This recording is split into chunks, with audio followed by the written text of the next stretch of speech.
So it is mentioned Harim Vina na Mrutim Taranti. No one can be saved from the repetition of birth and death without the help of the Supreme Lord. So before going to today's class, we'll just have a quick recap of the this 14th chapter. Very means I will make the recap through all of you by asking some simple questions only. In case if you know the answer, that is you can mention it. In case if you don't know the answer, no problem at all, because you are learning it at present. It is not that you have completed the whole Bhagavad Gita. Even after completing Bhagavad Gita also, many things I don't know even now, because and even after teaching Bhagavad Gita 2-3 times, but still only the surface is scratched. We don't know anything deep about the Bhagavad Gita. So in case if you don't know the answer, no need to feel anything bad or something. So in case if you know, you can mention the answer. What are the characteristics of mode of goodness? Mohan Joshi Prabhu.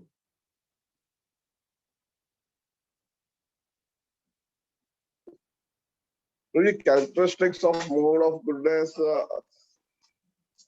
means the example which was given was like the scientists and philosophers who are in the mode of goodness. That was the example which I remember, Prabhuji.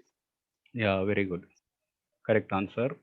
So the characteristics of mode of goodness are Sukham Jnanam. So we can see the philosophers, they are Sukham, they are happy because they are not very much attached to material world. And the scientists, they have knowledge. So happiness and knowledge, these are the characteristics of mode of goodness, as rightly pointed out by Mohan Joshi Prabhuji. Geeta Patil Mataji, here I will be typing some names.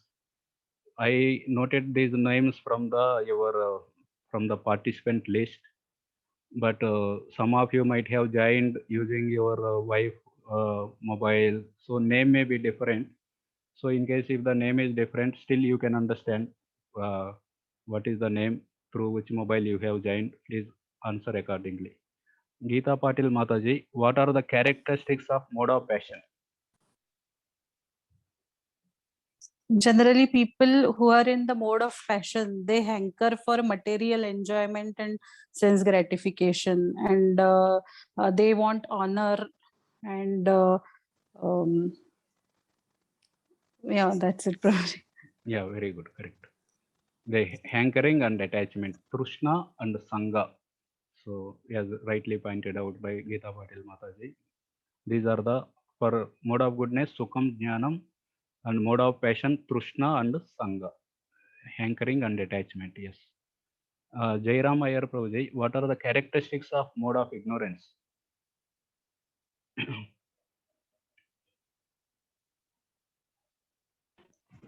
Hare Krishna.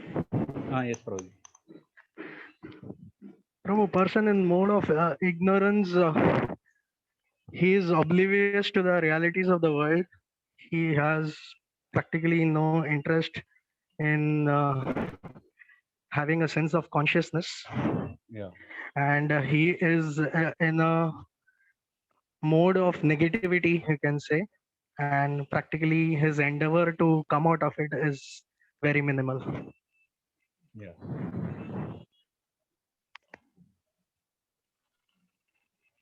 So, alasya, laziness, sleep, and pramada. Pramada means madness.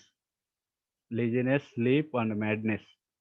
Our Jairam Prabhuji explained in an elaborated way.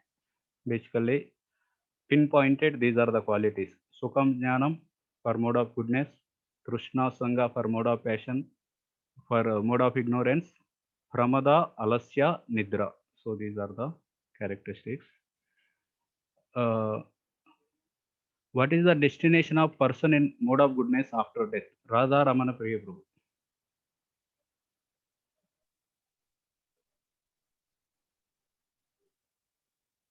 Hare Krishna. Yes, Prabhuji. Hare Krishna Prabhuji, Dandavat Pranam. Dandavat. Prabhuji, either he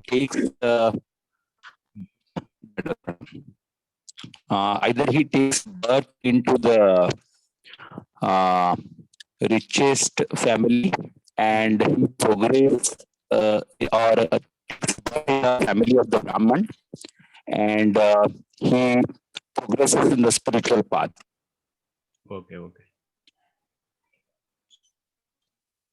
Or at the most, if he from the most of goodness, if he goes to the Shuddha Sattva, there is a possibility of his going to the Golok Vrindavan Dham. Okay. It's cutting the cycle of birth, death, old age, and disease. Yeah. So basically, what you have mentioned is also correct. That is for the destination of the yoga brashta. Brashta means who achieved failure. So they are on the path of yoga, either bhakti or jnana or ashtanga yoga, but they are not able to complete their reach the perfection. Before only, if they fail, where do they go? Suchinam Srimatam Gehe. So there is no loss for them. Even after some, they do bhakti, and after that they gave up bhakti and went into material life. But Krishna still give them second chance in the form of Suchinam Srimatam Gehe. They take up birth in the family of devotees or in a place where the to practice bhakti is favorable. They take birth in that place and they continue to practice bhakti. That is about yoga prashta, what your answer is. Here, the person in the mode of goodness, generally they go to the higher planets. Shantimai Mataji, what is the destination of person in mode of goodness, mode of passion? Sorry, I copy paste mistake. Mode of passion after death. He takes birth among those who are engaged in fruitive activities. Correct. Either among those who are engaged in fruitive activities or earthly planets. Sefali Mataji, what about the destination of person in mode of ignorance after death? There is Hare Krishna Prabhuji, Dandavat Pranam. They may take birth in lower species or in animal kingdom. Yeah, either animal kingdom or they go to the lower planets. Very good. Okay. So we are in the last section, transcending the modes. So connection to 14.19. So all of you very nicely made the recap of the previous slokas. We have seen the characteristics of Sattva-guna, Rajoguna and Tamoguna, and also the destination of these people after death. So 14.19, having shown the repeated births caused by association with the gunas, Lord now shows liberation, which is beyond the gunas. So even if the mode of goodness person go to the heavenly planets, it is not that he is going to stay there forever. Again, as soon as his punya is over, he need to come back. So similarly, those who are in the mode of passion, they take in the earthly planets, and those who are in the mode of ignorance, they go to the animal kingdom. So, but still they are continuously taking birth only.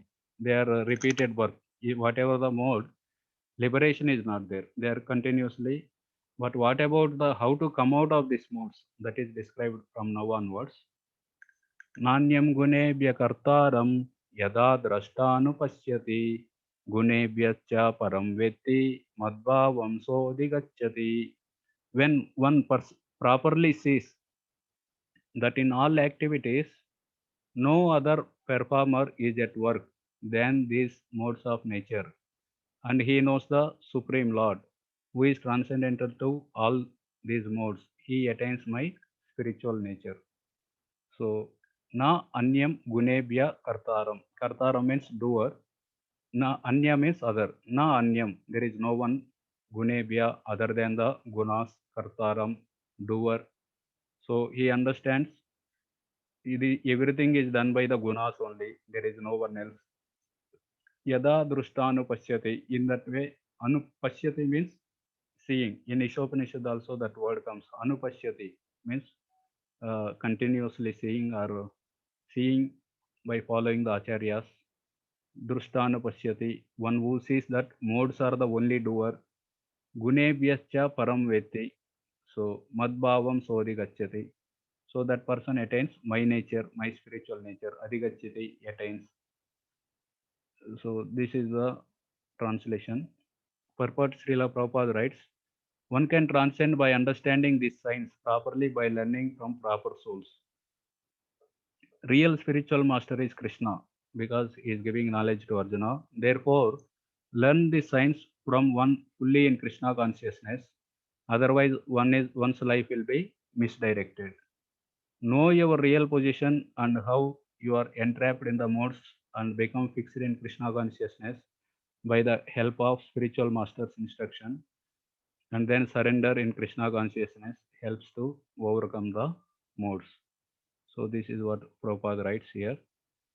And the Acharyas, they writes, Vishwanath Chakravarti Thakur and Baldev Vidyabhushan, when the Jiva, the living entity, Drushta, does not observe any other doer than the gunas, means they see the gunas are the only doer, which change into the form of agent, the action and the object. When he realizes that only the gunas are always the doers and knows the soul is separate from the gunas, the jiva attains merging with me.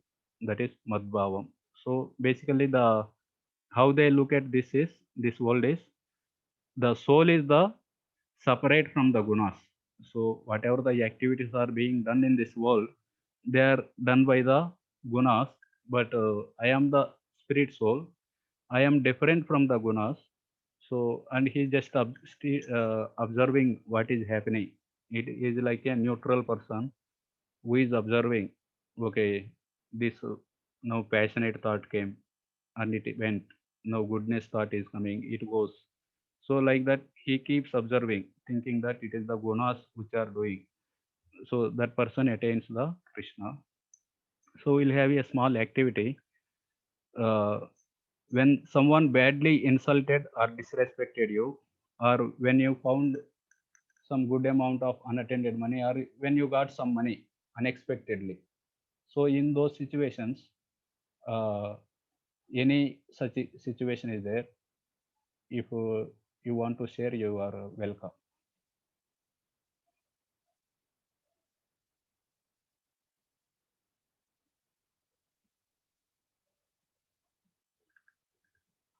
One is the situation where someone disrespected you or insulted you, and another situation is you did not expect that you will receive some money or some gold, but you have received suddenly some good fortune. So any such situation. Hare Krishna, Dandot Pranam Prabhuji. When someone badly insults or disrespect, or someone has disrespected me, I felt hurt. And can you share one particular experience? Many times it has happened. One time only. Prabhuji, I cannot name certain things. No need to tell names.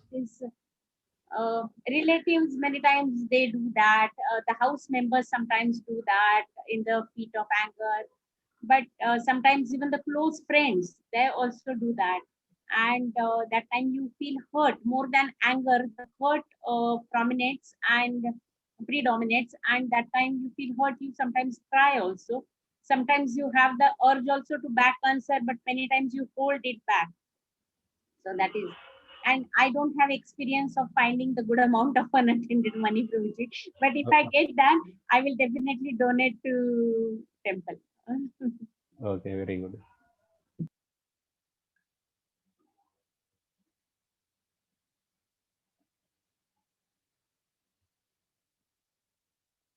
Okay, thank you, Subhangi Mataji. Very nicely explained. Prabhuji, such instances are like available in everybody's life. You can say insults and disrespects, especially if a woman is married. Then obviously the in-law side, someone will be there who will insult her in one way or the other. And situations are such where a daughter-in-law cannot reply back sometimes. and say the actual fact that I was not wrong, it was you were the one who was at fault. They have to bear it, like majburi, you can say. So such situations, like a lady cannot reply back, but it hurts a lot, and it remains throughout her life in her mind that I could not retaliate, I could not tell the truth. It's painful for a person. It takes years for a person to forget such things. And unattended money when I have not received any as such. Okay. Thank you, Swamini Radhika Mataji and Subhangi Mataji, for sharing your experiences. For the second one, anyone has? First one we have already received two. If someone has any experience for the second point, you can share. So, Prabhuji, with respect to the second question, instead of that unattended, I have an unexpected money. Can I share that experience? Yeah, please. Yeah. So once like it, I was very down in my life a couple of years back, and literally means I was seeing financially where the money will come from. And that day, immediately I got a huge amount of award from my organization. And at that time, that was the first time I realized that how merciful Krishna is. I was not expecting anything. I was just thinking about it, and suddenly this unexpected thing came into my hand. Okay, very good. Last time also, Mohan Joshi Prabhu shared how he was he's feeling very hungry and someone called him and fed him very nice meal. So that experience he was sharing in the one of the Nectar of Instruction class. Thank you, Mohan Joshi Prabhu, for your experiences. So we'll go ahead. We'll use this, whatever we have discussed it. Someone unmuted? Anyone planning to share? Hare Krishna, Prabhuji. Yes, Prabhu. With regards to unexpected income or money, I was actually wanting to share, I think around years back, Prabhuji, it so happened like, we go for many yatras, and with every yatra, you have an expenditure which is attached.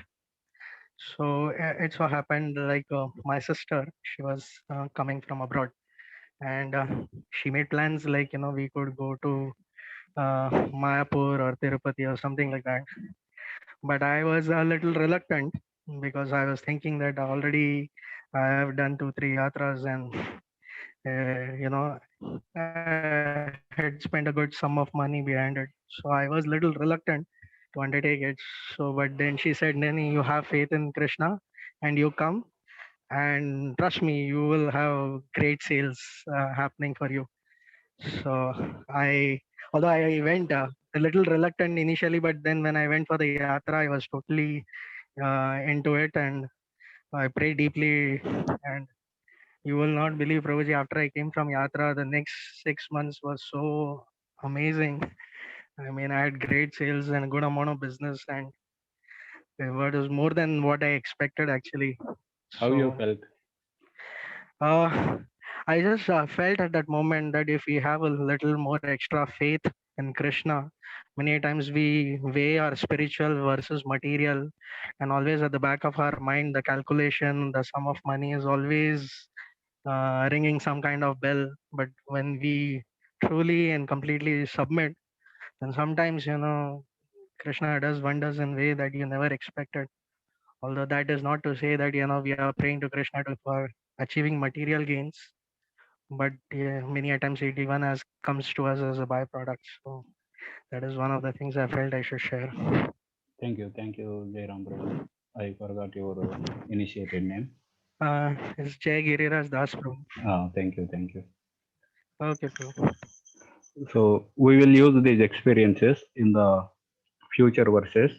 Why we have taken this experience of devotees, how they felt when they were insulted, and how they felt when they received some good amount of the unexpected money. So this we are going to see in the future verses.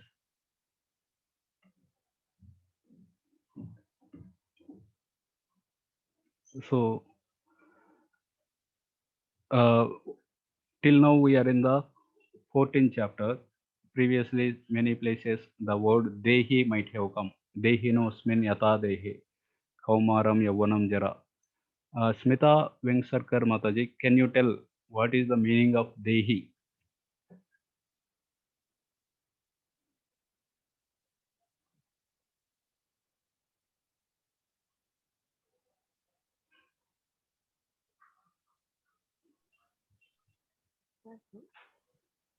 Can you listen me? No, I am able to hear, please.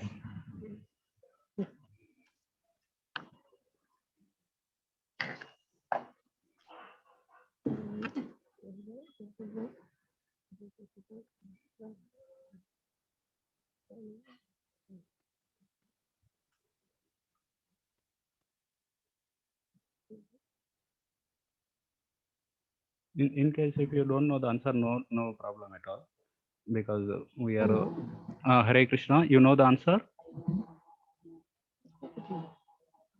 Your voice is not clear.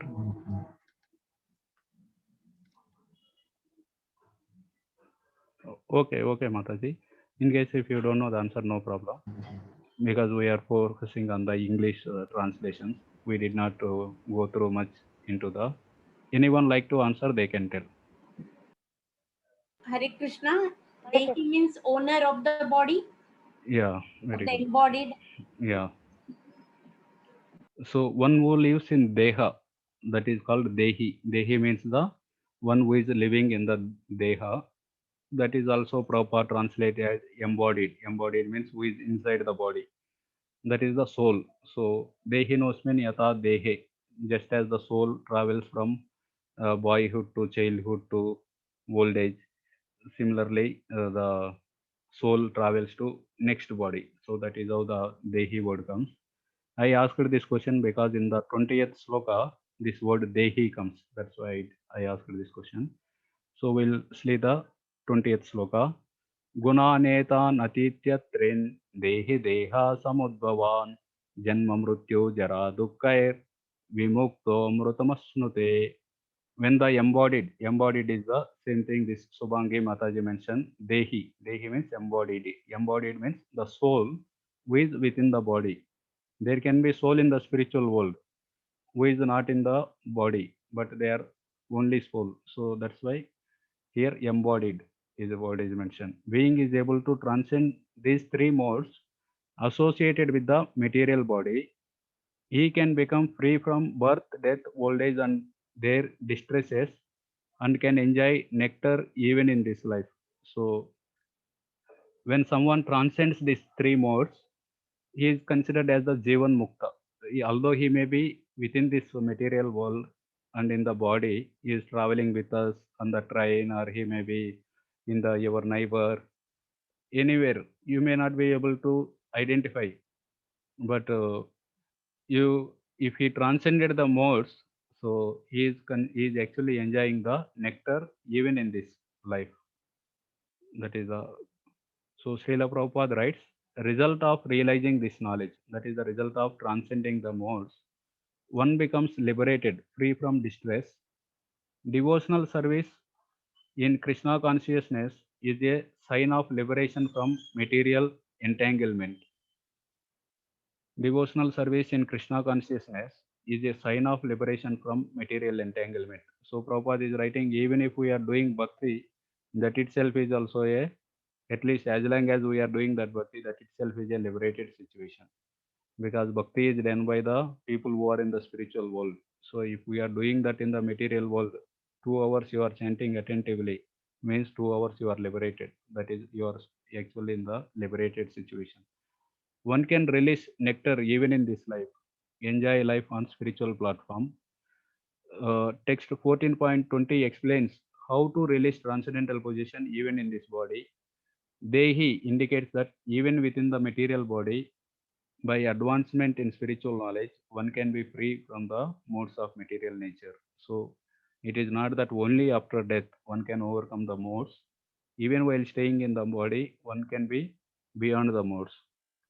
One can enjoy happiness of spiritual life even in this body till one goes to spiritual sky where there is full happiness available.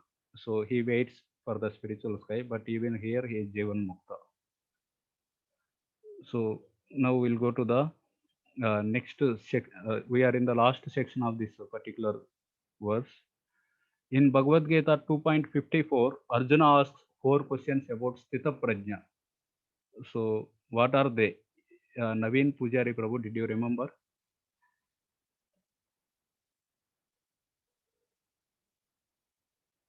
Naveen Prabhu is there.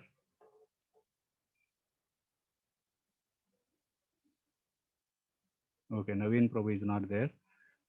Prerana Lulla Mataji, did you remember?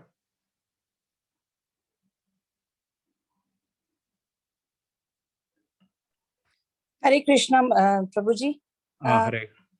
Dandavat Pranam. I wasn't there for the last 2 classes, 2 or 3 classes, Prabhuji. So I wouldn't be able to answer. Yeah, I am asking from the 2nd chapter of Bhagavad Gita, not the 14th chapter. Okay, okay. The 2nd chapter, Arjuna asked 4 questions about Sthita Prajna. Did you remember anything like that? Sthita Prajna. No, Prabhuji. I can't recollect. Sorry. Okay, no problem. Anyone other than Subhangi Mataji? Hare Krishna, Prabhuji. May I answer? Please. Arjuna asked, what are his general symptoms? How does he respond to praise or blame, affection or hate? Basically, how does he respond to contradictory situations? And how does he restrain his senses? And how does he respond to sense objects? Okay. Thank you very much, Shefali Mataji. I appreciate your memory, although it is in the last module, maybe 6-7 months back, still you are able to recollect. Yeah, what are his characteristics? Means what are his general symptoms? That is, he is freed from lust and he takes happiness in the Atma.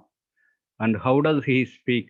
How does he speak means, is it in Marathi, Hindi or Telugu? It is not like that. How does he respond to various situations? So then Krishna answers that particular question. In various situation means sometimes he may get depressed. If some miserable situation comes, he doesn't feel depressed. And some happy situation comes, he doesn't become so elated and jump like monkey. Or he doesn't praise when something good happens. And he doesn't criticize when something bad happens. So this is the Krishna's answer. Then how does he sit? So how does he sit doesn't mean either he sits on chair or on the Padmasan or Vajrasan, not like that. How does he control his senses? As Shefali Mataji mentioned. And Krishna answers this particular question like a tortoise, he controls his senses. Whenever he sees there is a dangerous situation, then he immediately, just as the tortoise pulls out the 4 legs and the head, 5 things inside the shell. Similarly, this person, the 5 jnanendriyas, immediately he takes inside. Whenever there is a sense gratification opportunity is there, he withdraws the senses. And how does he walk?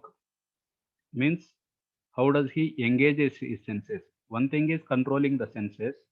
We are retracting the senses from the sense objects, but that itself is not enough because senses should be engaged positively.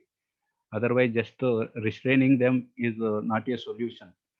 So then how does this person engages his senses? He engages them in Krishna service. Tani sarvani samyamya yukta asita matpara. So he removes the senses from sense objects and he engages them in the matpara, my service. So that is how in 2.54, Arjuna asks 4 questions and Krishna answers this question. So you may be feeling that we are going not in a systematic way. Somewhere we heard the share your experience, somewhere some 2nd chapter. It may appear like that. We are going to connect all of them. So these are the 4 questions. Kabasha, what are the symptoms of Sthita Prajna? That is, his symptoms are, he is freed from lust and he takes satisfaction in the self only. how does he speak? Means how does he respond in various situations?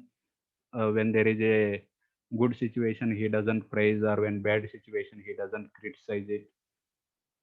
How does he sit? Means how does he control his senses? We have seen like a tortoise, he controls the senses. And how does he walk? How does he engage his senses? He engages the senses in Krishna's service. So these are the 4 questions. The same kind of questions Arjuna asks even in the here in the 14.21 that we will see now. Arjuna Uvacha Kairlingaitrin Gunanetan Atito Bhavati Prabho Kim Achara Katam Chaitams Trin Gunan Ativartate. Arjuna inquired, O my dear Lord, by which symptoms is one known who is transcendental to these 3 modes? If you can, I hope you all have the Gita in front of you. If you read the 20th chapter, 20th verse translation, Krishna is mentioned, this person is beyond the 3 gunas, even though he is living in the body. So Arjuna is asking, how can I understand? By what symptoms I can understand who is transcendental to these 3 modes? If someone is rich, I can see that by his costly car, or by the way he wears the dresses, I can understand. Similarly, one who is above the modes, by what symptoms we can understand what is his behavior, kim achara, and how does he transcend the modes of nature. Katham chaitam trin gunan ativartate. So ativartate means crossing. Katham means how. Trin gunan, how to transcend these 3 modes. So one is someone is already transcended. What are his symptoms? What is his behavior? Then how to transcend these 3 modes? These are the 3 questions that are Arjuna asked in this particular 21th sloka. And the rest of chapter is answer to these 3 questions. 3 questions asked by Arjuna are, what are the symptoms of one who has transcended the modes? And what is his behavior? And how does he transcend the modes? So these are the similar questions asked by Arjuna in the about the Sthita Prajna in 2.54. That is what Vishwanath Chakravarti Thakur writes. Here also we can see first 2 questions are similar to those questions asked by Arjuna in 2.54. But the last question, how does he transcend the modes? How to become Sthita Prajna? That is a question he did not ask there, but the remaining he asked there also. This is the same question. We are seeing from Vishwanath Chakravarti Thakur, asked in chapter 2, Sthita Prajnasya Kabasa. Please describe the Sthita Prajna. However, out of extreme desire to know, Arjuna asks again. So he is asking, okay, can you please tell what are the symptoms of a person who is beyond the modes? One question is, by what symptoms should one understand a person is beyond the gunas, Kair Lingair? The second question is, what is his behavior, Kim Achara? And the third is, what is the means of attaining the transcendence? What is the procedure? I also want to transcend the modes. Only this person only. I also want to try at least. So is there any procedure? Please tell me how to transcend the modes. These are the 3 questions asked by Arjuna. When Arjuna asked his question in chapter 2, he did not ask how a person could transcend the gunas. The last question he did not ask in the 2nd chapter, but now he asked that question also. That is the only difference. Otherwise, whatever Sefali Mataji mentioned, the same thing Arjuna is asking here also. Okay, 22nd verse we'll go. Now Krishna starts answering from the 22nd to 27th, these 3 questions. Sri Bhagavan Uvacha Prakasham cha pravrittim cha moham eva cha pandava nadveshte sampravruttani nanivruttani kankshati. The Supreme Personality of Godhead said, O son of Pandu, he who does not hate illumination, attachment and delusion when they are present, or long for them when they disappear. So here, which word is any in this particular sloka? 3 words are referring to the three modes. Can you identify those three modes?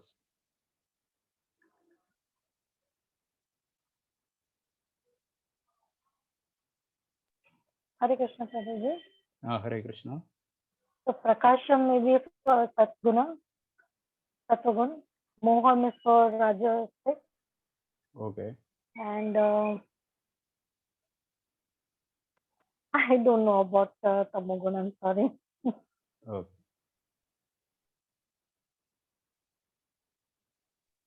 Dveshti? Dvesh, is that so? I don't know. Prakriti. Yeah, Smita Mataji, continue.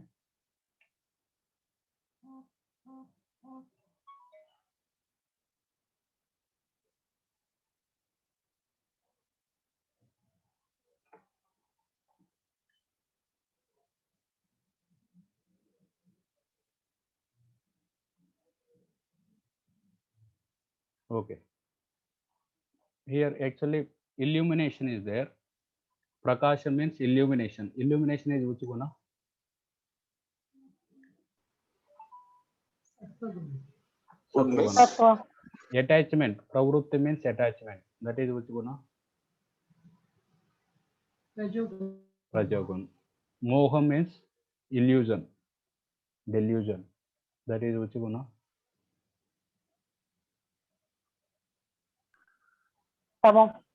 Yeah. Tamagun.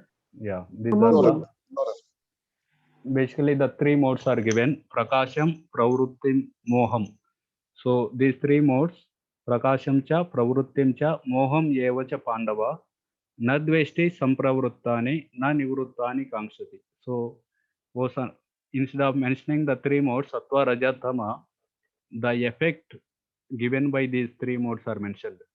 So Sattva gives the illumination, knowledge. Pravrittim, the Rajoguna gives the attachment. And the Tamoguna gives Moham, that is Nidra or illusion, laziness and madness. Nadveshti Sampravruttani. So when those gunas come to him, he does not hate why this thought is coming, why mode of ignorance thought is coming, or why mode of passion thought is coming. And when they are not there, he doesn't hanker. Nowadays, why I am not getting lusty thought, or why that tamoguna thoughts are not coming. So when they are not there, he doesn't hanker for them, and when they are there, he doesn't hate them. So that is the his symptoms. The symptoms. What are the his symptoms by which we can understand the person? That is the Arjuna's first question. What are the symptoms of this person who transcended the modes? So Krishna is answering here. His symptoms are whenever these three modes come to him, he neither hates them, or when they are not there, he doesn't hanker. So that is how Krishna answers the question, and we will see Prabhupada what Prabhupada writes. Symptoms of transcendence. Krishna first indicates that such a person is free from envy and hankering. So no desire for or repulsion from manifestations of the modes. So he neither desire them when they are not there, or repulse when they are there, he neither repulse them. So what are the modes? Illumination, attachment, and illusion. Sattoguna, Rajoguna, and Tamoguna. So this statement implies that as long as one is in the body, one has to act neutrally. So this person, he acts very neutrally. So as long as the body is there, modes will be acting. So even to sleep, Tamoguna is required. So it will be there. So he is not to hate them, and he engages in devotional service so that identify with the body will be forgotten. So bodily identification will be lost. So he engages in the bhakti. One does not need this body nor need to accept the dictations of the body. Equipoised, transcendental, and detached, knowing that the modes alone are active. So here we have seen how he is a neutral. So that is the same thing. Equipoised, transcendental, and detached. He knows that I am separate from these gunas. So he just observing, okay, let the gunas are coming, they are working, let them work, and he is detached from those activities. And how does the soul become aloof? He neither desires to enjoy the body nor desires to go out of the body. One is desire to enjoy in the body. So the materialistic people, their only goal is to derive pleasure from the body. So that is the what is the purpose of your life?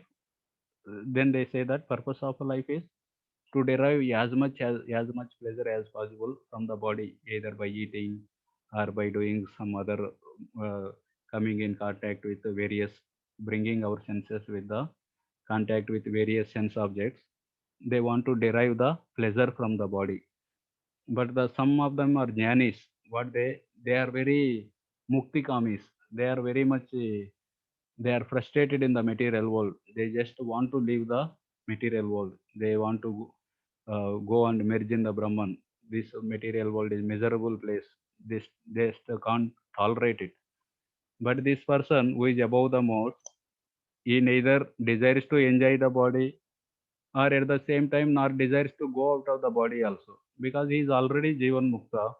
He is already engages in the service of the Lord. Okay, here I am is doing the service.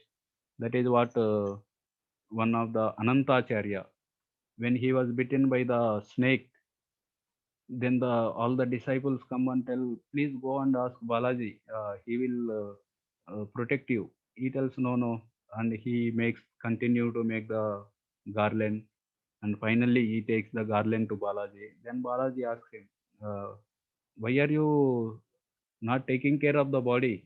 The snake bit you, and you should do something about it. Then he tells, what difference is there?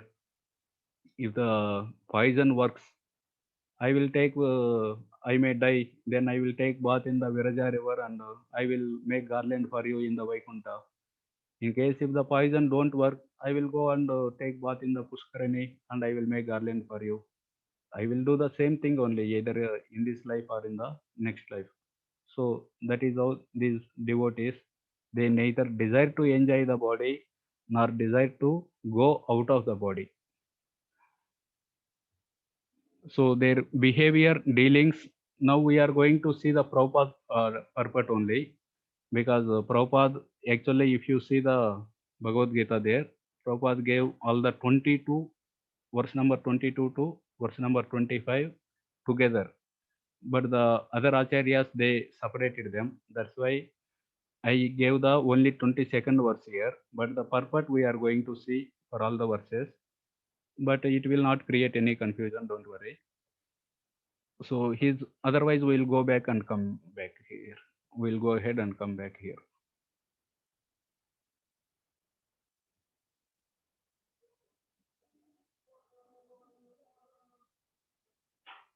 So 14.22, other acharyas, they mention, Krishna answered the question, what are the symptoms of one who is beyond the gunas? So what are the symptoms? We have seen illumination is the effect of sattva guna, that is prakasha. Absorption in various projects, pravrutti, is the effect of rajoguna. Absorption in the false, moha, is the effect of tamoguna. Prakasha, pravrutti, and moha, these are the three gunas. These three words are respective of all the other qualities mentioned previously of the respective gunas. So when there may be other qualities also, for example, for mode of goodness, sukha, jnana, we have seen. So this implies sukha also, happiness also. Similarly, for rajoguna, just pravrutti is mentioned, but it implies hankering also. Similarly, here only moha is mentioned, but it implies nidra also, laziness also, alasya also, all those things. He who does not lament when all these effects of the gunas, illumination, absorption in activities, and absorption in falsity appear suddenly, nor rejoice when the effects of the gunas disappear, is said to be beyond the gunas. So when these gunas comes, uh,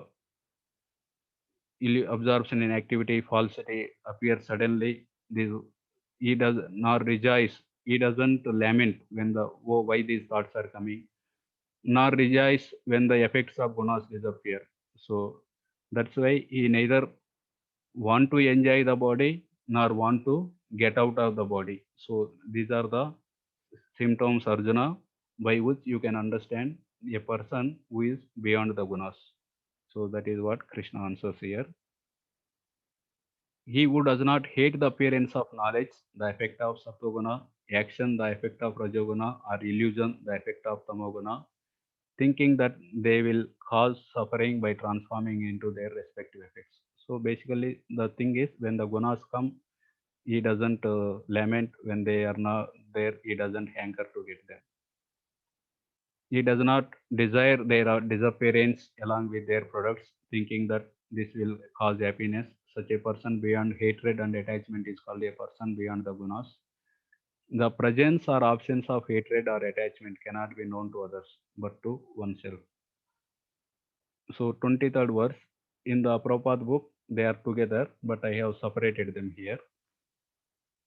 Na nivruttani kankshati udasena vadaseno gunairyo na vichalyate guna vartanta ityevam, who is unwavering and undisturbed through all these reactions of the material qualities, remaining neutral and transcendental, knowing that the modes alone are active. So now we are looking into the answer of the next question. So here, No, Prabhuji, just 1 minute. In my book, at least the 23rd verse is little different. Udasina vadasino. Na nivrittin kankshati nahi hai, Prabhuji. It is udasina vadasino guneryo na vichalyate guna vartanta ittevyam yova itishtati nengate. okay, 1 minute. 1 minute. I will see the. I have taken it from the.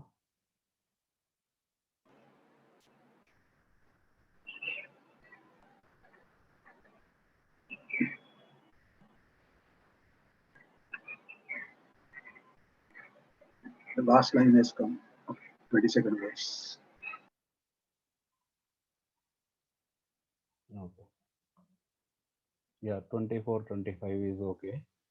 Yeah, correct, Mataji. There is a. I by mistake have.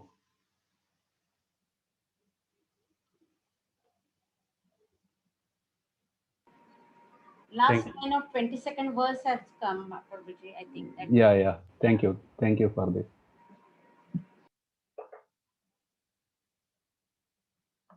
Okay.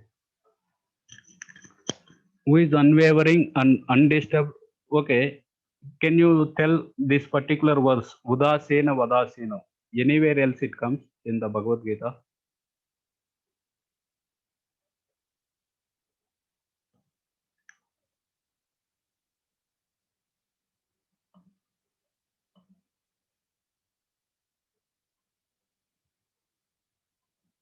Ninth chapter.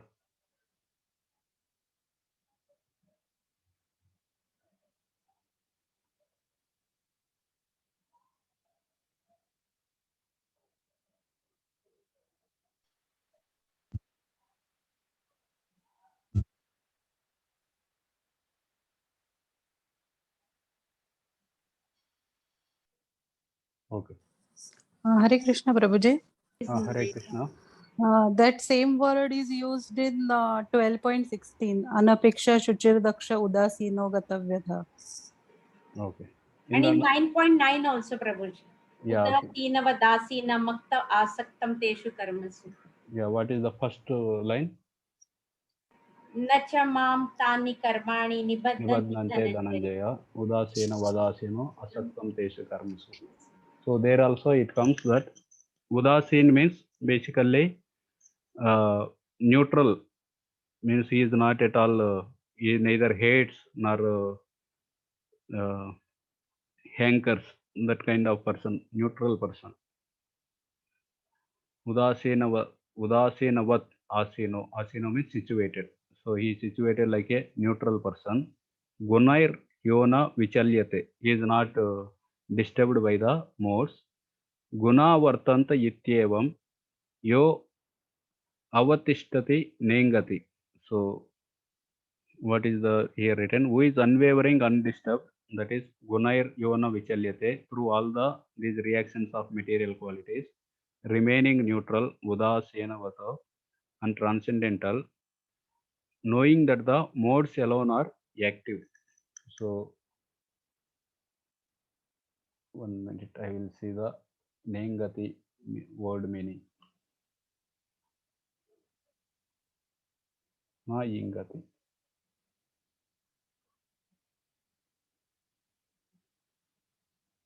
Flickers. Never flickers. Okay. Never flick.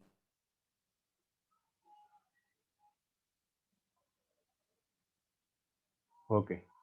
Krishna answers the second question about the conduct of the person beyond the gunas. So 3 questions Arjuna asked. What are his general symptoms that we have seen just now in the 22nd verse? He neither when the sattva raja tamo guna in the form of prakasham, illumination, pravrutim, attachment, and moha, illusion, when these 3 modes come to him, he doesn't lament. Similarly, when they are not there, he doesn't hanker also, or he doesn't hanker to take them, or he doesn't feel happy. We have seen how he is situated in the body, but he don't want to enjoy the body. But at the same time, he don't want to get out of the body also. He is engaged in the service of the Lord properly. So that are the symptoms we have seen. Now, Kim Achara. Kim Achara means what is his behavior? Actually, these two appears almost similar only. So that is answered in the 23rd to 25th question. Krishna answers the second question about the conduct of the person. Conduct means achara, kim achara, in the 23rd to 25th. He who is not disturbed by the effects of the gunas in the form of happiness and distress, and he does not move from his swarupa as atma, gunaina vichalyate. He remains silent, knowing that the gunas alone are giving the effects. I have no relationship with this happiness and distress. He doesn't strive for bodily needs. Na ingate is said to be beyond the gunas. So here we'll see 1 minute. So basically, this person, he becomes observer of his own thoughts. So we observe the world, but we need to contemplate also about various situations we may go through in the life. So we need to keep observing the various situations.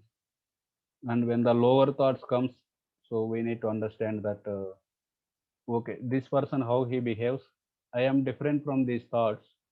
And like I am sitting in this room, some person comes. So I understand that some person came, he may be my friend or he may be enemy and he may leave. So similarly, or thief, he may leave. So similarly, this person also, these are the thoughts that are I am getting them, and they will leave also. So he's just observing those thoughts coming and going, just as a person sitting in the room, he may be observing people coming and going out. Similarly, he keeps observing those thoughts.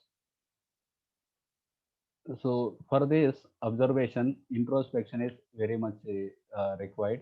So one of the thing is journal writing, that is called whatever you go through in the life.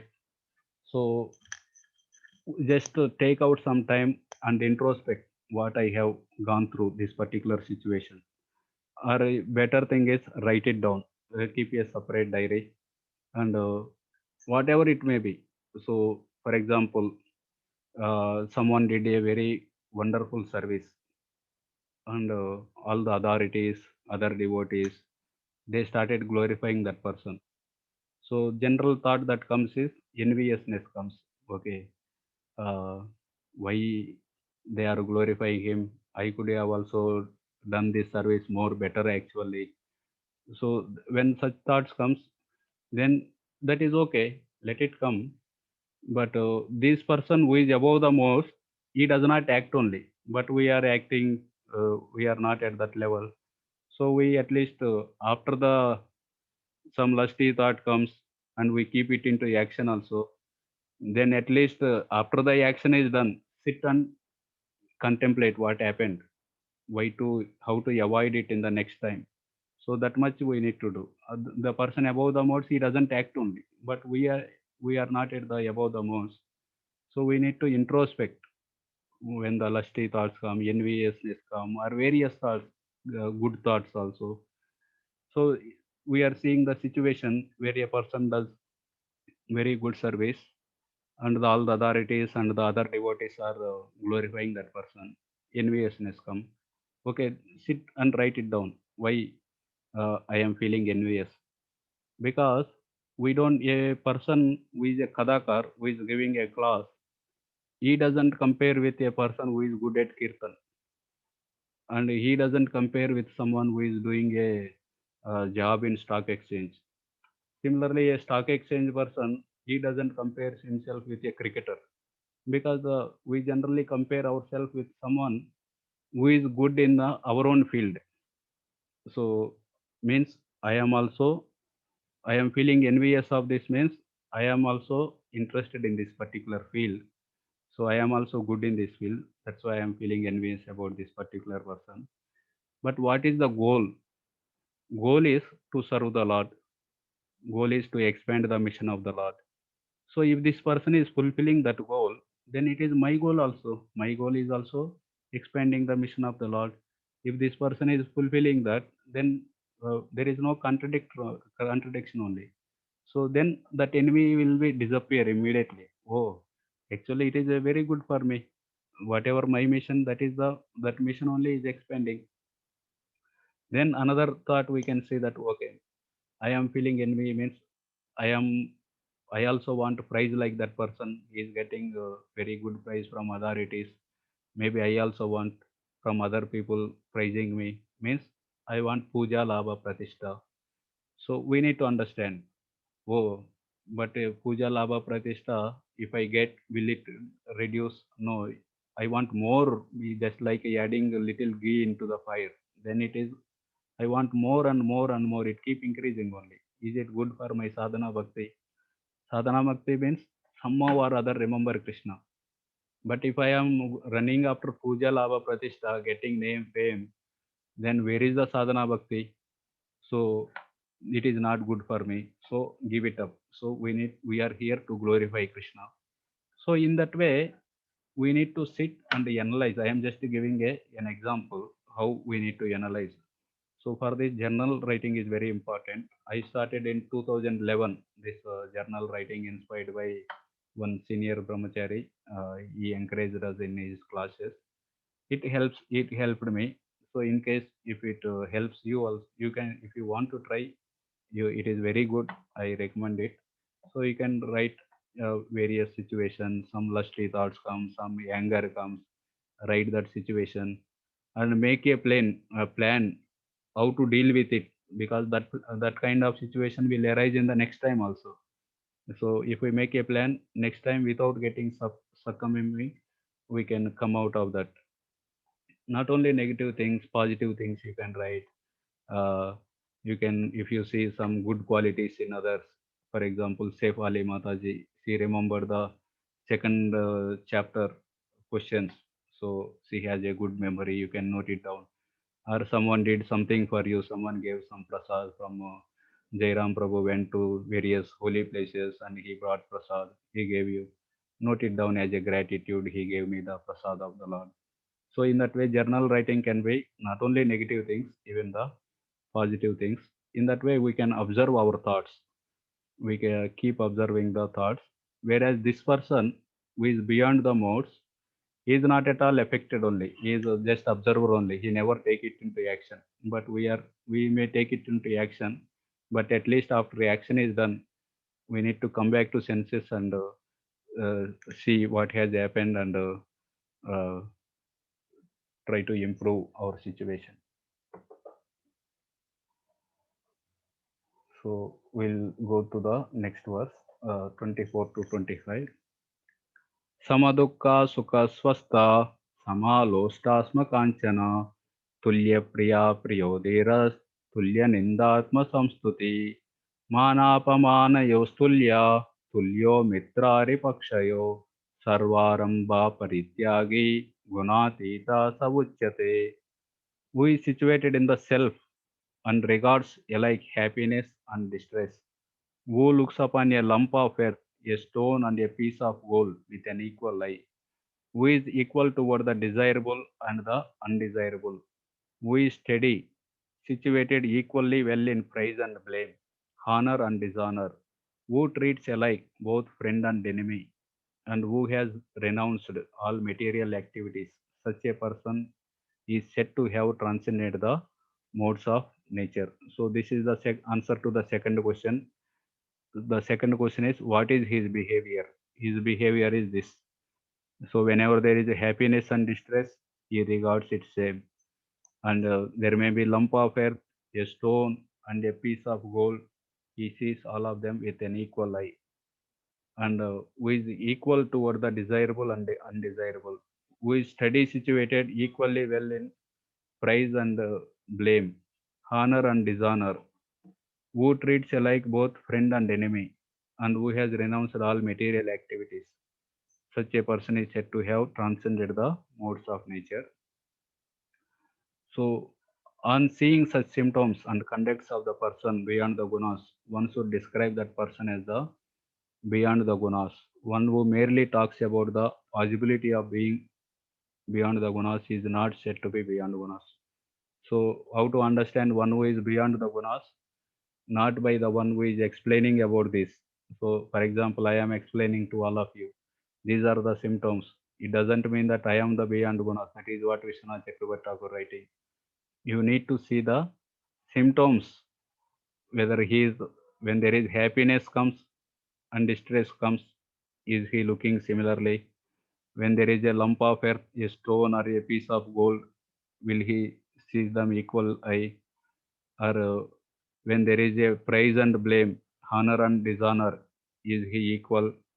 Who treats alike both friend and enemy? So by seeing these gunas, we can understand who is the beyond the gunas. So this is what the answer to the second question asked by Arjuna. So here we have seen the experience from in our situation who is not beyond the gunas. As we have seen Subhangi Mataji mentioned, when someone criticizes, what happens? We feel very hurt. So, and sometimes we want to take revenge also. And if not able to take revenge because they are superiors, if they are inferior, we take revenge. If they are superiors, then we sit and cry. So that is the, it is, I am not saying that this is the situation of one particular person. Almost 99.9% of us are in the same situation because we are in the modes. So when there is a prize comes, immediately we feel very elated. Just like there is one dam in Andhra Pradesh, Sri Sailam Dam. So whenever there is a flood in Tungabhadra River, that dam overflows. But if you see the ocean, so many thousands of rivers. Here only one river entering, and it is getting overflooded. But that particular ocean, thousands of rivers are entering, but it never crosses the limit. That is what Krishna Apuryamanam Achalo Pratishtam Samudram Apa Pravishanti Sarve. So many rivers are coming. Similarly, so many desires may be coming to him, but he is not at all affected. Okay, they are coming, they are going like that. He is there, the person who is beyond the gunas. But we who are sadhakas, who are in this particular path, we may feel hurt. That is natural. So at least we need to understand I am not beyond the gunas. That much we need to understand. Or another Mataji also mentioned that this happens in the household life, the daughter-in-laws, they carry for the whole life also some of the insults. But this person who is beyond the gunas, for him there is no insult only. No, when the prize comes or insult comes, he takes equally. and he sees the gold or stone equally. Of course, when it comes to the engaging in the service of the Lord, for personal sense gratification, he sees like that. But when it comes to engage in the service of the Lord, he may makes the difference. For example, Srila Prabhupada, while the Vrindavan temple construction is happening, the cement scarcity was there. So Prabhupada, the whole focus is on the cement only. So the disciple who is accompanying him, he starts thinking that Prabhupada will tell me something about Krishna. But Prabhupada is telling about cement only, how to get the cement. After they get it, Prabhupada is showing them how to store it in the room, how to lock it, because people are stealing the cement. Prabhupada started treating it like a gold only. Why? Because it is used for the construction of the Krishna's temple. So when it is used for the construction of Krishna's temple, even though it is stone, for him it appears like gold. But when it is not used for the Krishna service, when he went to the west, big skyscrapers, so much wealth is there. But by seeing that, we all, if I am there, I feel very elated. Oh, such opulence, let me also go and enjoy. But by seeing that, Prabhupada started crying. Oh, these people are miserable. How can I help them? So that is the situation of the person who is beyond the gunas. So when there is wealth, gold is there, but he is looking it like a stone. There is a stone, but he is looking it like a gold. When it is used in the service of the Lord, but for sense gratification, these are, he doesn't, for them it is all equal only. And similarly, Sarvaramba Parityagi means he doesn't start any activity. Aramba means beginning, Sarvaramba, he doesn't begin any activities for sense gratification, but for the service of the Lord, he takes that. So we'll go back to Prabhupada purport that we have left it there previously.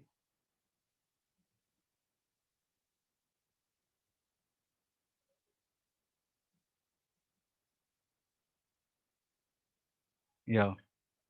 Behavior dealings of one transcendental to the modes, steady in all circumstances, praise and blame, honor and dishonor, happiness or distress, desirable or undesirable. Similarly, our Mohan Joshi Prabhu and our Prabhu Sri Giridhari Prabhu, Jairam Prabhu, they are also, they got the wealth, but they are using it for the service of the Lord. That's why they are grateful to Krishna.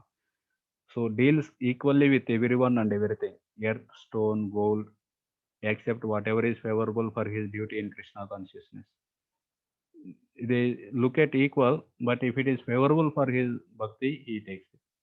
Friend or enemy, takes anyone who helps him in Krishna conscious as dear friend. If someone is helping him to take towards Krishna, he is the friend.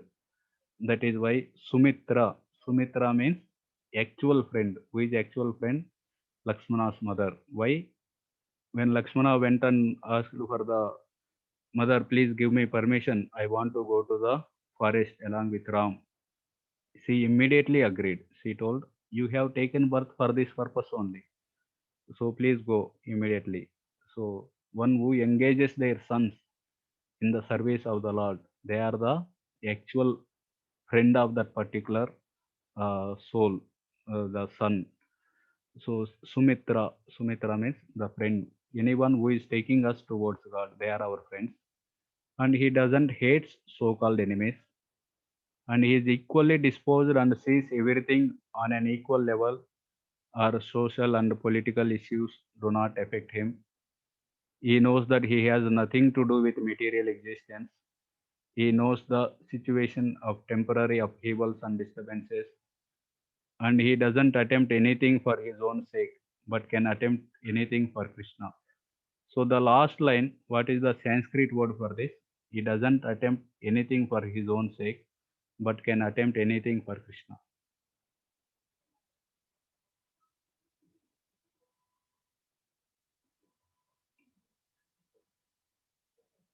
In the 23 to 25 sloka. Sarvarambha Parityagi.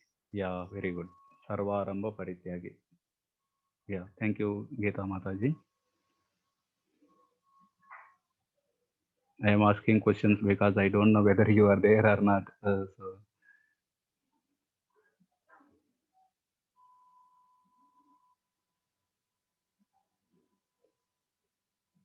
So we have seen the Sarvarambha Parityagi.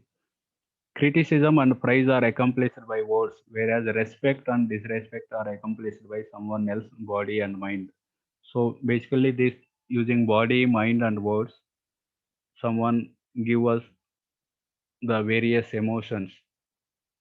Either using words, they either criticize or they praise our qualities.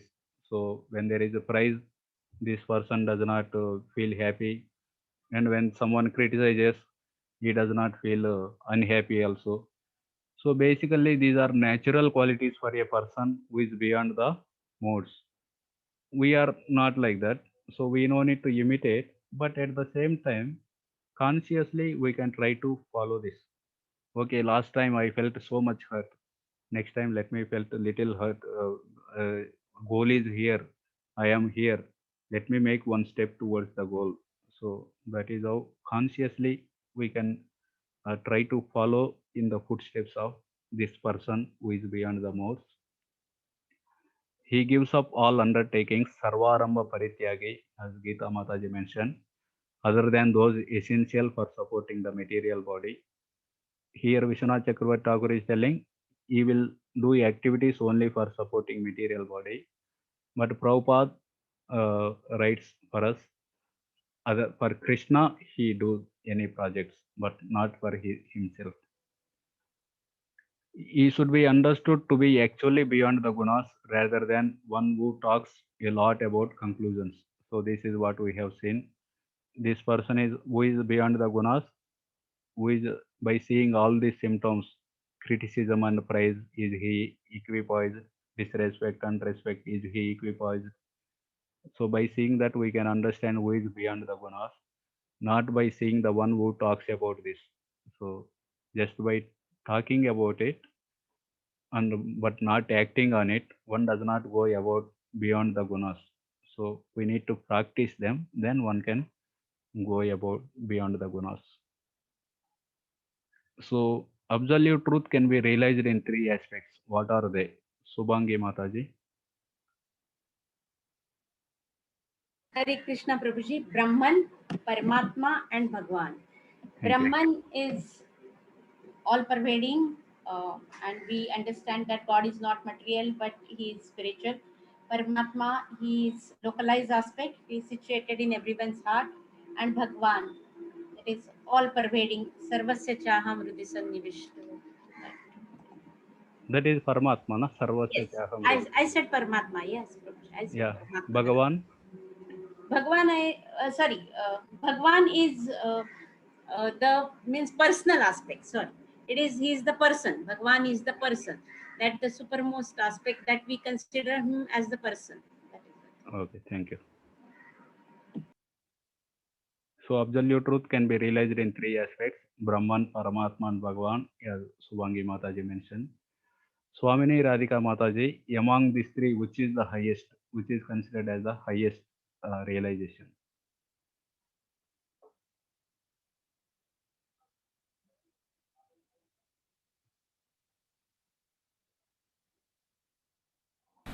Bhagavan. Yeah, thank you.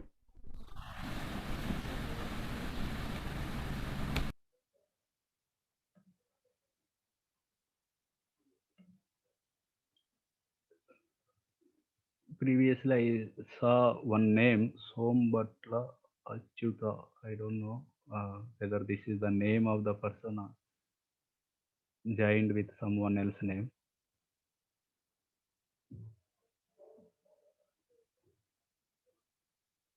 Okay, Yogesh Prabhuji, can you tell? Can you just now Swamini Radhika Mataji mentioned Bhagavan aspect is the highest compared to Brahman and Paramatma. Is there any proof for this? Scriptural proof to show that? Can you please quote a proof to show that Bhagavan realization is greater than Brahman from Sri Ishopanishad? Not from purport, any sloka from Ishopanishad mentioning that Bhagavan aspect is greater than Brahman. Yogesh Prabhu. Yes, Prabhu, Dandavat Pranam. Dandavat. Hiranyamayan Patren, that shloka I remember. But I don't remember whole shloka, but essence I remember that the devotee or someone is asking to Lord to reveal his original form, not that light that we say Brahman, to show the Lord's face as that it resemble that shloka's meaning. Jai. Very good, Yogesh Prabhu. Very nice. See, some of you are very, although you completed the previous modules, like Sefali Mataji, first module he remembered, and Yogesh Prabhu, even from Ishopanishad, he remembered. So please keep going through those modules, which are already covered also. Yeah, Ishopanishad mantra 15 and 16, which is exactly quoted by Yogesh Prabhuji. The sloka is telling, please remove your effulgence so that I can see your form. So this clearly mentioning that Bhagavan aspect is the highest compared to the Brahman. So if someone asks us, how can you say that Bhagavan aspect is highest? I am not saying, Ishopanishad is telling, this particular sloka is telling. So that's why we are following the Shabda Praman. So which verse of Bhagavad Gita describes that Maya is very difficult to overcome? Smita Gowda Mataji is there? I think she is not there. I will select the name. Snehal Mataji. Snehal Hindelkar Mataji.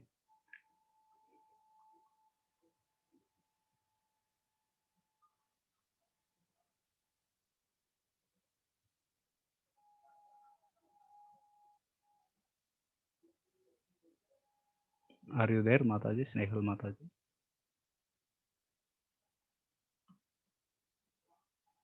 Okay, anyone else like to answer? May I, Prabhuji? May I, Prabhuji? Okay. Yeah, Shefali Mataji. Devi Yesha Gunamayi Mama Maya Duratya. Yeah.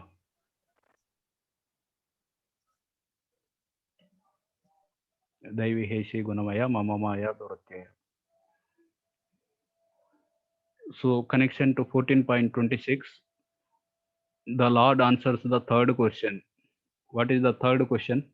Geeta Mataji. What is the third question of Arjuna? Third question, how does he transcend these modes? Yeah, thank you. How does he transcend the modes? That answer is given in the 26th verse. Mam chayo vyabhicharena bhakti yogena sevate sagunan samatityetan brahma bhuyaya kalpate. One who engages in full devotional service, unfailing in all circumstances, yet once transcends the modes of material nature and thus comes to the level of Brahman. So, one who engages in full devotional service, Bhakti Yogena, unfailing in all circumstances, Avyabhicharena, yet once transcends Samatityetan, the modes of material nature, Sagunan, and thus comes to the level of Brahman, Brahma Bhuyaya Kalpate. So in that way, anyone who engages in full devotional service, he transcends the modes of material nature and comes to the level of Brahman. So Srila Prabhupada writes, suggested solution for transcending the modes. So Arjuna asked three questions. What are the symptoms of this person who is beyond the modes? So the symptoms are whenever there is prakasham, pravrutti, moha, that is goodness, passion and ignorance. When they come, he doesn't lament, and when they go, he doesn't feel happy also. So he doesn't want to enjoy the body, or he doesn't want to get out of the body. That is how Krishna answered. And what are his kim achara? What is his behavior from 22nd to 25th? It is answered. 23rd to 25th. The second question is answered when there is a praise or criticism, or when there is a respect or disrespect, he takes it equally, and he sees the gold stone equally. And what else is there? Udasinavat is just observing neutrally. He sees the thoughts are coming and thoughts are going. He doesn't engage in the activity. So we have seen how we also try to do journal writing and observe our thoughts. So that is how we have seen. And here the last question, how to transcend the modes, that is by engaging in the avyabhicharina bhakti, unfailing in all circumstances. So unfailing in all circumstances means every day it is like a honey. If you see the honey, when we pour the honey, it comes in a same string till the bottom. There is no break in it. But when we pour water, there is a break from the tap. You can see one drop coming. There is a break between them. So avyabhicharana means continuous bhakti, one in one sense. It is not that Ekadashi I chant 16 rounds and remaining 15 days no chanting. At least continuous means not moment by moment, at least on daily basis. Moment by moment is impossible for us. We can't do it. At least on daily basis, we need to chant the holy names of the Lord. So that is one thing, avyabhicharina. Another thing is not mixing with the other processes like karma and jnana. So suggested solution for transcending the modes, transfer your consciousness to Krishna. Activities called Bhakti Yoga, and not disturb your consciousness by activities of the three modes. Transfer to any form. This includes not only Krishna, but all his plenary expansions. Service to any of these forms is transcendental. So this is Prabhupada, I think, quoting from the Uttama Bhakti definition, which is tells Anyabhilasita Sunyam, Jnana Karma Dhanavrutam, Anukulyana Krishnanusilanam Bhakti Uttamam. So only Krishnanusilanam will give the is Uttama Bhakti. What about Narsinganusilanam? What about Ramanusilanam? If someone worships Lord Ram continuously, is he also Uttama Bhakta? If someone worships Narsingadev continuously, will he also become Uttama Bhakta?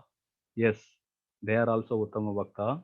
It is not just Krishna, but Krishna's expansions like Narasimhadev or Lord Ram. If someone serves them, they are also Uttama Bhakta. They can also transcend the three modes. It is not just Mamchya Avyavachara means not just serving Krishna, but Krishna's expansions. They also transcend the modes because all the forms are equipotent. All the forms of Krishna are omnipotent, omniscient, transcendental, and Satchidananda. And power of service. Service with unfailing determination to any form helps to overcome the modes. So 7.14, we have seen how Sefali Mataji mentioned that Daivihesha Gunamayi Mamamaya Duratyaya Mam Yevaye Prapadyante Maya Metam Tarantite. Only by surrendering to Lord, one can overcome the modes. The same verse, this verse is similar to the verse that we are seeing here. 14.26 also telling by serving the Lord, one can overcome the modes. Even the 7.14 also telling the similar thing. So what is the qualification to serve?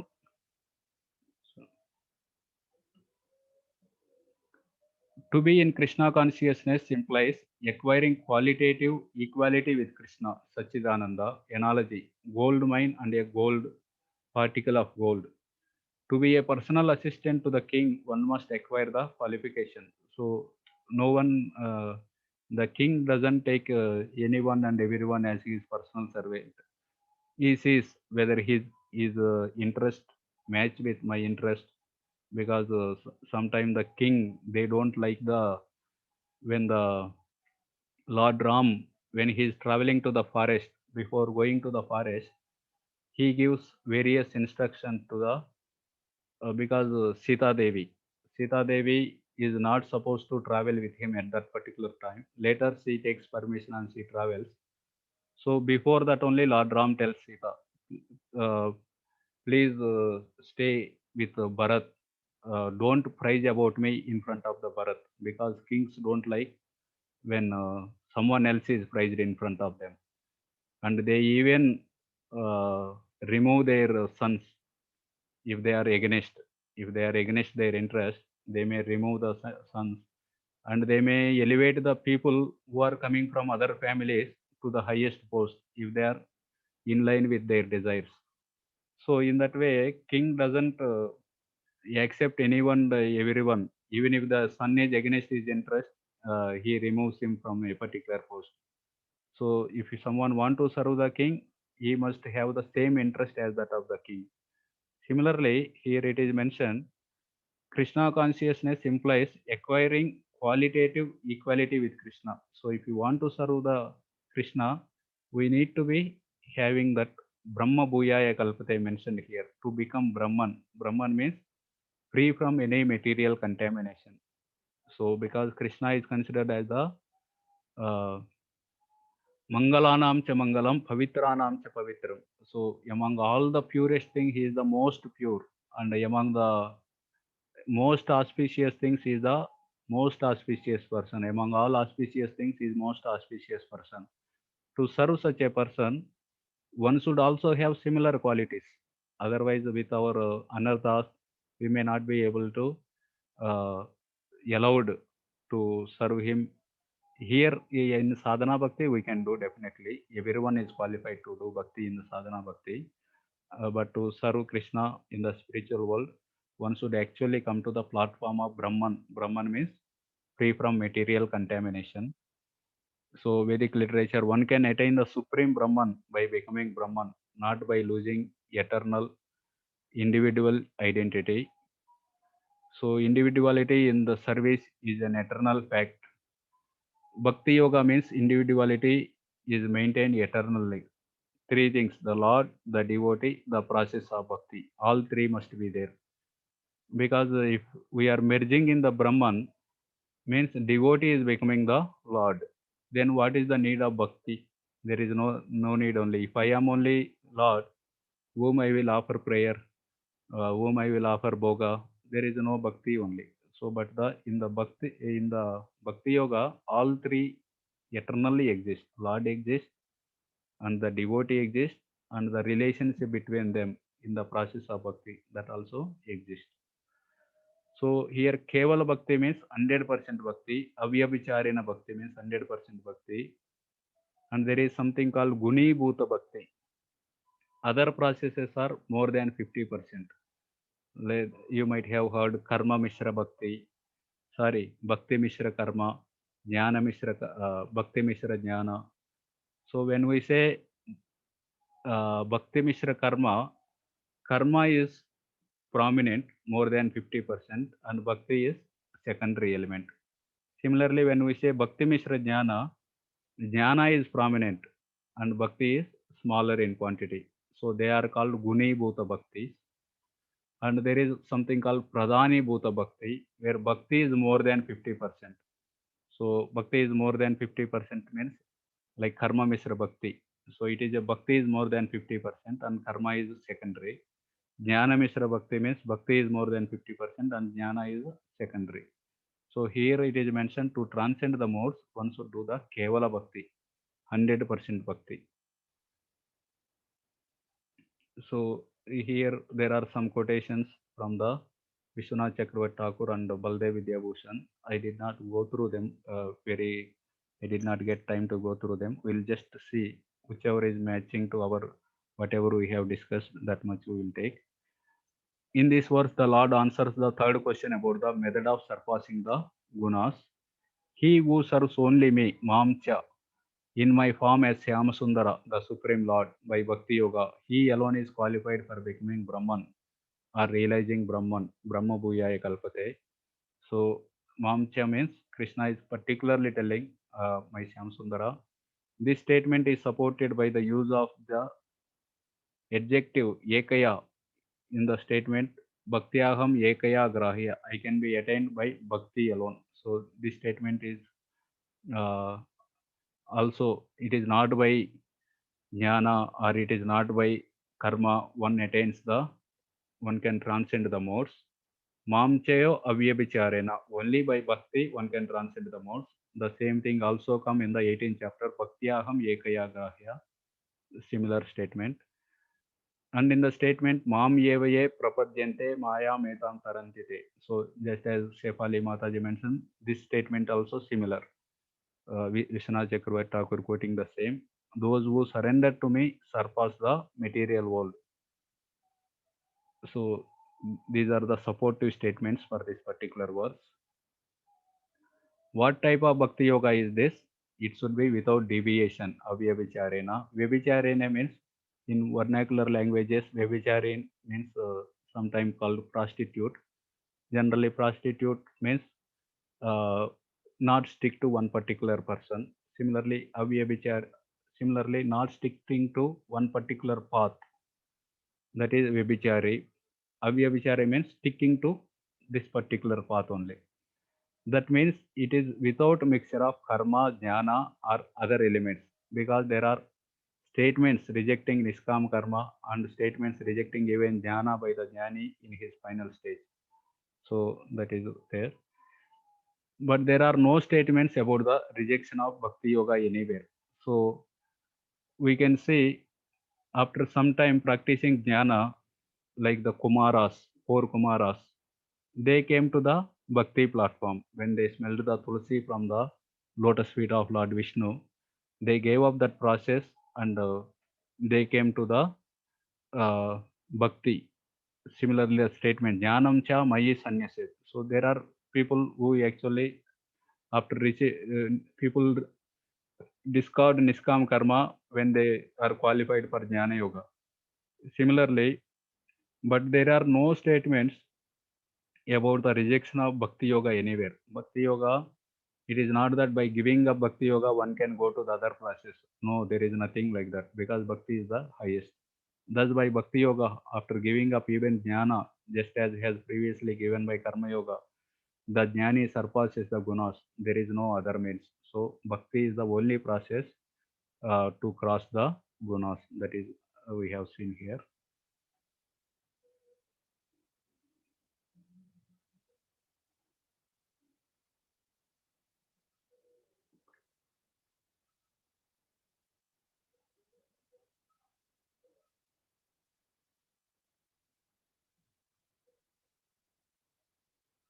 Okay, I am just going through the points which we have, which is not covered in Prabhupada and Vishwanath Chakravarti Thakur, only that we are taking.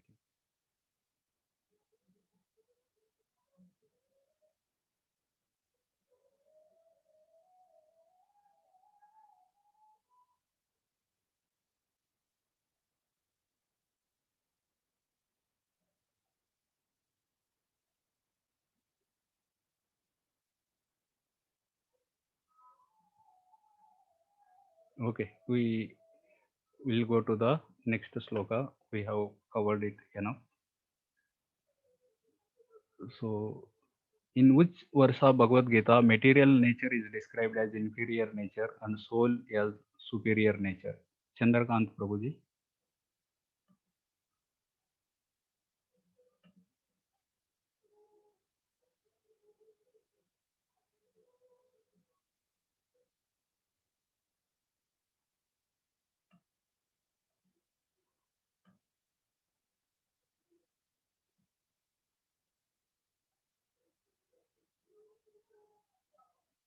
Okay, if someone want to answer, you can raise your hand. I will select those who have not answered till now.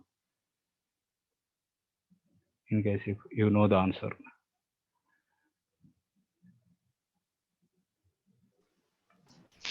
7.5, Prabhuji. Yes, correct. Yeah. Who answered? Vedamata Mataji. No. No, Prabhuji, me.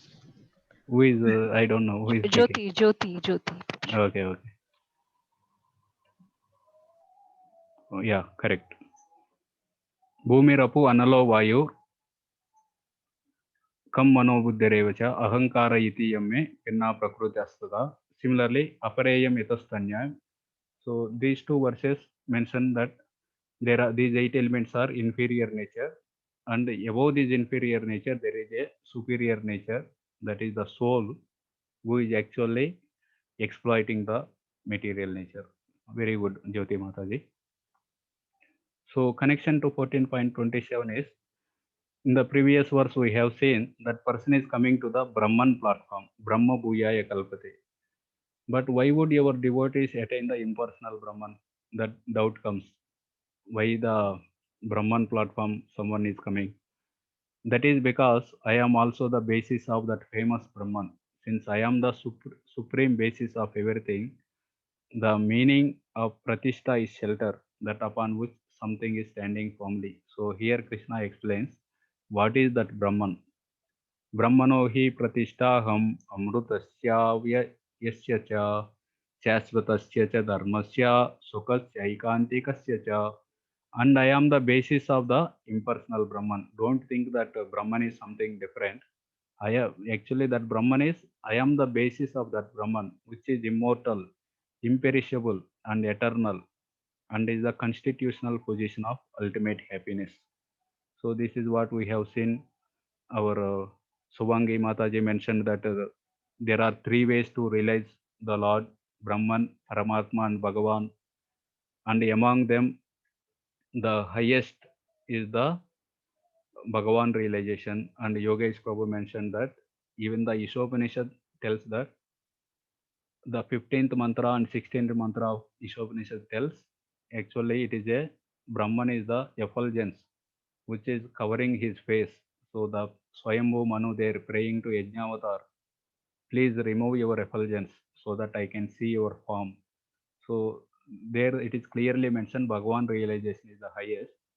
And the second point here is, here also it is clearly mentioned Bhagavan realization is the highest, because Brahmanohi Pratishtaham.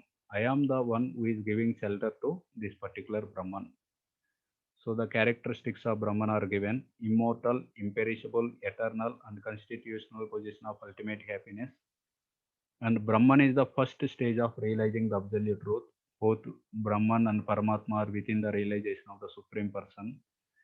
And the living entity gets conditioned. Lord impregnates the spiritual living entity into the material nature, as Jyoti Mataji mentioned. So there are inferior material nature and there is a superior living entity in 7.4 and 5. That superior living entity is impregnated into this material nature by the Lord's glance. So how living entity elevates? When a living entity does condition begins cultivating spiritual knowledge, he gradually rises up to the Brahman conception of the Supreme. So basically he is doing Niskam Karma Yoga. Later he comes to the stage of Jnana Yoga, and later he comes to the Brahman stage. Brahman conception as transcendental. At this stage he is transcendental to the material position. But the perfect realization, Brahman realization, is not perfect in realization of absolute truth. One may say, one may stay at this position or gradually elevate to the Supreme Bhagavan realization. Example, 4 Kumaras. So the 4 Kumaras, although they are situated in Brahman realization, but by smelling the Tulsi, they gave up that platform and they got the Bhagavan realization. Otherwise, they can't stay in that Brahman for a long time because they need activity. So there is a risk of fall down there because the intelligence is not perfected clear. Devotional service is the safest position. So that is the traditional yoga ladder we have seen: Niskam Karma Yoga, Jnana Yoga, Brahman. And from Brahman, there is a elevation or they may come down. Devotional service is the safest position. It includes all the characteristics of Brahman realization. Mentions Supreme Lord is the reservoir of all pleasure. Taittiriya Upanishad mentions. And when one understands this, he actually becomes transcendentally blissful. Supreme Lord is full of 6 opulences. When a devotee approaches the Lord, there is exchange of 6 opulences. Thus, the realization of Brahman, like eternity, imperishability, and ultimate happiness, are included in devotional service. So that is how it is mentioned. So the summary of the 14th chapter is: living entity, although Brahman in nature, has the desire to lord it over material nature. and he want to desire to enjoy, actually makes him fall down. Association with the modes makes him desire to dominate the material world in different bodies. Then we have seen how the devotional service helps to go back. Just by serving the Lord, one can actually transcend the three modes. So there are so many quotes from the other acharyas that we will not see now. 10 minutes is remaining. We'll start the 15th chapter.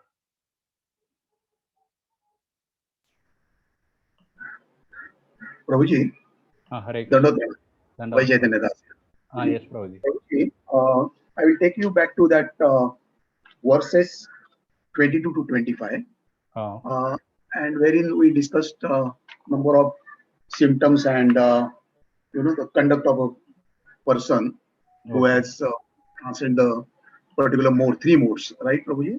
Prabhuji, as a supportive reference, shall I mention text chapter 6, text 9, wherein it says, Suran mitrari udasina madhyastha dvesha bandhushu sadhu shwapi cha papeshu samabuddhir vishishyate. 1 minute, I am opening. Yes, Prabhuji. 6.9. Yes. Yeah, right. That could be added additional supporting verse for this, Prabhuji. Yeah. It is almost same thing. Treating the enemy friend. Yeah. Just I'm mentioning because one more thing, Prabhuji, and same chapter, 6th chapter, the verse number 22. Yasmin stitona dukkhena gurunam api vichalyate. Right, Prabhuji? Can we add that also, Prabhuji? 22, na? Right. Yam labdva param cha param labde. Labam. Second line. Yam labdva cha param labam manyate nadikam tata yasmin stitora dukkena guru napi vichilite. Yes. Yeah, no, Prabhuji. Okay. Yes. Thank you, Prabhuji. Thank you. Prabhuji, shall I come up with one question also? Shall I ask? Please, Prabhuji. Yeah. Prabhuji, this Brahman realization is not an ultimate realization, right, Prabhuji? Okay. Now in 14th chapter, second verse, it says that once person gets a knowledge, one devotee gets this particular knowledge, okay, regarding the gunas, how they act, how they bind, how they, give liberation, etc. Right? He attains the equality, actually. He can attain the transcendent nature like my own, right? Then means the person gets a spiritual form, right, Prabhuji? Am I right? Yeah. Right. Okay. Then, Prabhuji, if we go back to 26, 1 minute, Prabhuji. Yeah. In translation, it is said, one who engages in full devotional service, unfailing in all the circumstances, at once transcends the modes of material nature and thus comes to the level of Brahman. Okay. So it was a bit slight confusion for me, actually. Okay. Yeah, because in Brahman position, is there any spiritual form, Prabhuji, in that case? Okay. 1 minute, I am typing your question.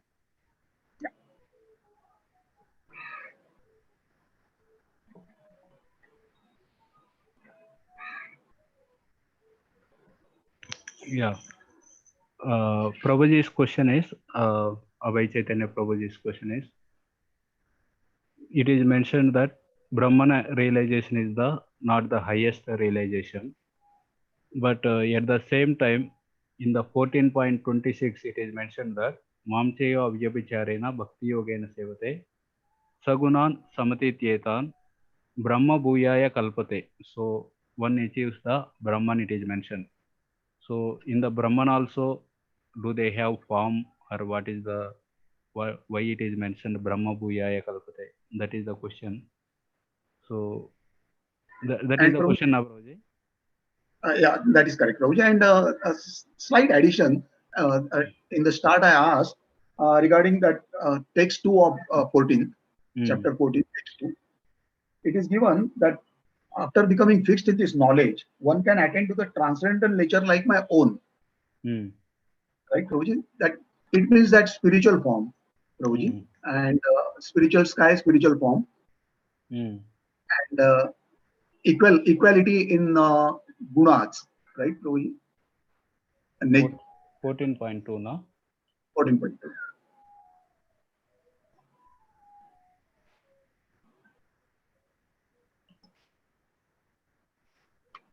By becoming Bhagavan says transcendental nature like my own, he says. Yeah.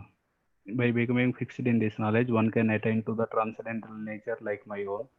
Thus established, one is not born at the time of creation or disturbed at the time of dissolution. Okay. What So is the nature- point here you are making?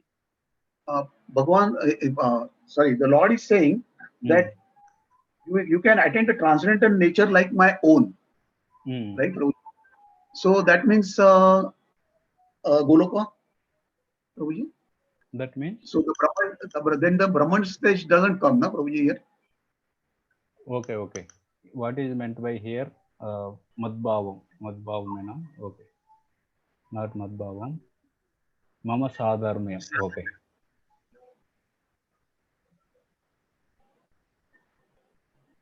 Okay, we'll go one by one. First, 14.26.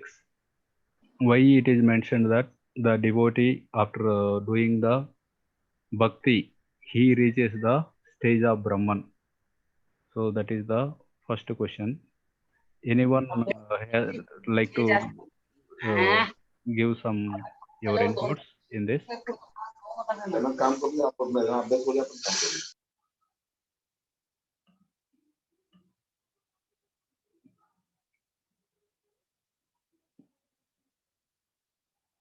I'm just going through the notes once because I also have this particular doubt. I thought that 14.27 answers this. I did not get that very clarity. Meanwhile, if someone want to add your inputs, you can add.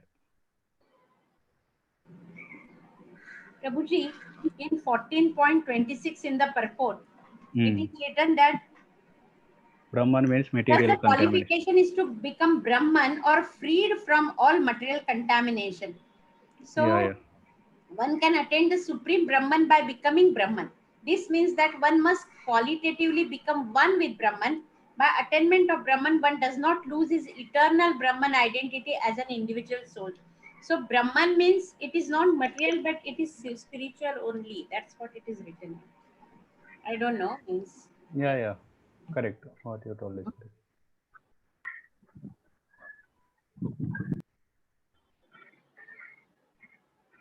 No, Shivaji Mataji, actually my this thing little bit I was confused about text 2 and text 26 actually. Yeah.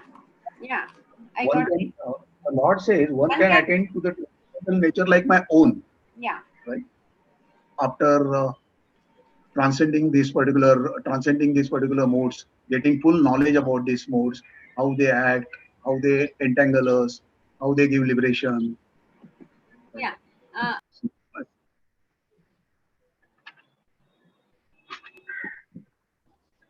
Prabhuji, actually, even I had the same doubt. Like, we needed an example. Can you do some example with like how we attain his state, so that it will be easier for us to remember it and understand this.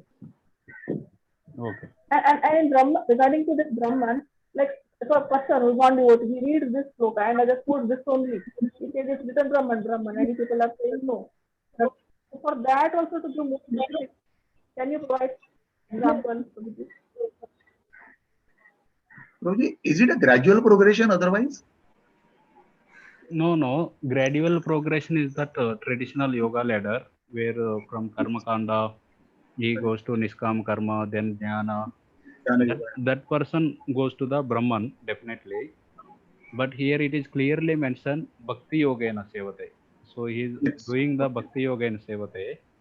Then he comes to the platform of Brahman. Of course, Srila Prabhupada mentions in the purport as Subhangi Mataji mentioned, he doesn't lose his identity. But what exactly that Brahman is mentioned, I am looking. It is not merging, because Prabhupada is mentioning that it is he is not losing the identity.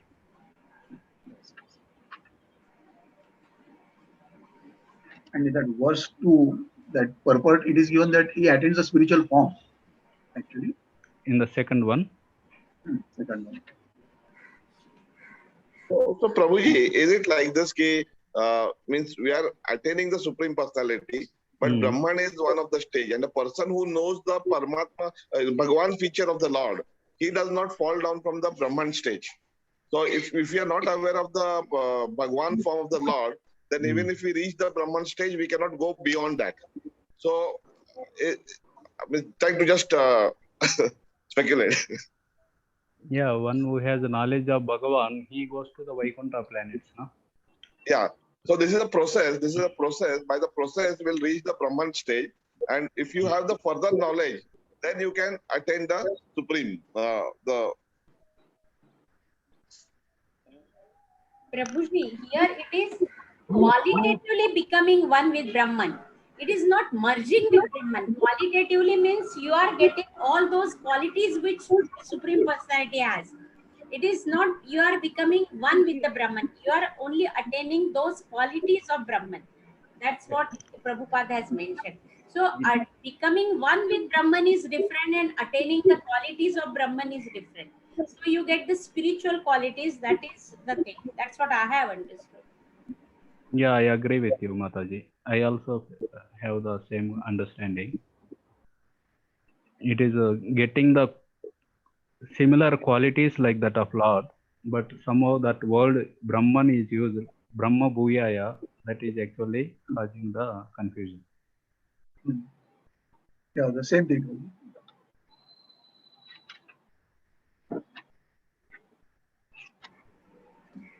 Prabhuji, merging with Brahman and attaining the qualities of Brahman are two different aspects altogether. Absolutely. So,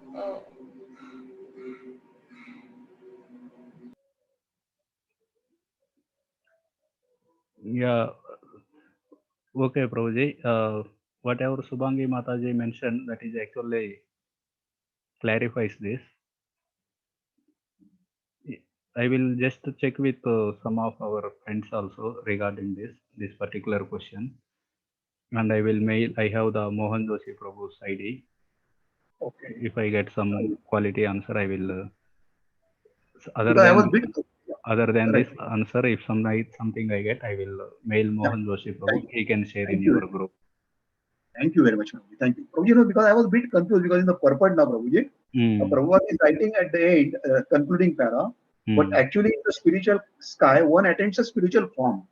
Actually, and he said, and in the beginning, it is said that he gets free from the repetition of birth and all, you know, and he attains my nature, equality, sort of. Right? Yes. Sadharma. That was little bit confusion on my part. Okay. Thank you very much, Prabhuji. Thanks a lot. Thank you for raising this very good question. Thank you, all devotees. Thank you. Although I did not prepare very nicely and something I have presented. Prabhuji, it was really wonderful. We look forward for your association, Prabhuji. Hari. Thank you. Thank you. Whenever it is possible, please. Hare Krishna. You asked questions, so you kept us on our toes, Prabhuji. We were alert that any question may come to us. We were alert. Yes. We were very active. Many of you answered very nicely. Geeta Patil Mataji, Shefali Mataji, Subhangi Mataji, and almost everyone of us answered nicely. Thank you very much. Okay, we'll end the meeting here. Hare Krishna. Yes. Hare Krishna. Thank you, Prabhuji. Thank you so much. Thank you, Prabhuji. Dandavat pranam. Thank you, Prabhuji. Dandavat pranam. Hare Krishna, Prabhuji. Dandavat pranam. Hare Krishna.